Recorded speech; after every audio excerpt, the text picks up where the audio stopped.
అందరికీ నమస్కారం. Daily divine మొదటి ఎపిసోడ్కి అందరికీ స్వాగతం. ఈ వీడియోలో ఎంతోమంది ప్రవచనకర్తలు బ్రహ్మశ్రీ సామవేదం షణ్ముఖ శర్మ గారు, అలాగే చాగంటి కోటేశ్వరరావు గారు, అలాగే వద్దిపర్తి పద్మాకర్ గారు, ఇట్లా అనేక రకాల మంది ప్రవచనకర్తలు మనకి ఉన్నారు. అలాగే వీళ్ళంతా కూడా ఎక్కడెక్కడ ఏ ప్రాంతాల్లో ప్రవచనాన్ని అందిస్తూ ఉన్నారు, ఇవన్నీ కూడా ఒక ప్రత్యేకమైన వీడియోలో ఆ సమాచారాన్ని తీసుకొని మీకు అందించడం జరుగుతుంది. అలాగే మన చుట్టుపక్కల ఉన్న పుణ్యక్షేత్రాలు ఏవైతే ఉన్నాయో అక్కడ ఎలాంటి కార్యక్రమాలు జరుగుతూ ఉన్నాయో అవన్నీ కూడా మీకు ఒకే వీడియోలో ఈ సమాచారాన్ని అంతా కూడా అందిద్దాము అనే ఒక ఆలోచనతో మీకు చెప్పడం జరుగుతుంది. అందరూ కూడా ఈ యొక్క ఎపిసోడ్స్కి మంచి సపోర్ట్ ఇస్తారని కోరుకుంటూ ఉన్నాము.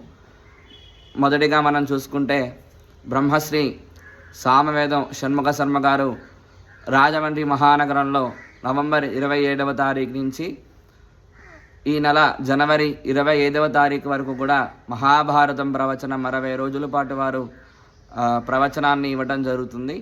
ఈ ప్రవచనం సాయంత్రం 6:30 గంటల దగ్గర నుంచి 8:30 వరకు కూడా ఈ యొక్క ప్రవచనం ఉంటుంది. కావున ఎవరైనా ప్రత్యక్షంగా వెళ్ళి ప్రవచనాన్ని సేవించుకోవాలనుకున్న వాళ్ళు ఈ సమయంలో వెళ్ళవచ్చు. అలాగే పరోక్షంగా పాల్గొనాలి అనుకుంటే వారి యొక్క అఫీషియల్గా బ్రహ్మశ్రీ సామవేదం షణ్ముఖ శర్మ యూట్యూబ్ ఛానల్ అనేది ఉన్నదన్నమాట. ఆ ఛానల్ కనుక మీరు 6:30కి లైవ్ పెట్టుకుంటే ప్రత్యక్ష ప్రసారాన్ని ఆ యొక్క వీడియోలో చూసుకోవచ్చు. ఆ తర్వాత భీమవరం మావుల్లమ్మ తల్లి ఉత్సవాలు ఈ నెల జనవరి 13వ తారీఖు నుంచి ప్రారంభమై ఫిబ్రవరి 20 తారీఖు వరకు కూడా ఈ యొక్క ఉత్సవాలు ఉంటాయి. కావున ఎవరైనా వెళ్ళాలి, అమ్మవారిని దర్శనం చేసుకోవాలనుకున్న వారు ఈ ఫిబ్రవరి 20 లోపు వెళ్ళి దర్శనం అలాంటివి చేసుకోవచ్చు.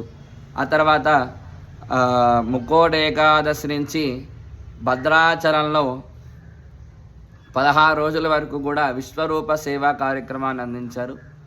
ఎందుకంటే సమస్త పరివారాయ సర్వదివ్య మంగళ విగ్రహాయ శ్రీమతే నారాయణాయ నమః అని మనకు చెప్తారు. కాబట్టి ఆ రామచంద్రమూర్తి యొక్క వివిధమైన రూపాలన్నీ కూడా ఆ యొక్క విశ్వరూప సేవ కార్యక్రమంలో అలంకారాలన్నీ కూడా వేసి మనకి అక్కడ దర్శనం ఇవ్వడం జరిగింది. అలాంటి కార్యక్రమం కూడా మొన్న 16వ తారీఖు వరకు జరిగింది. కావున ఈరోజు విశేష అంశాలు ఇవి.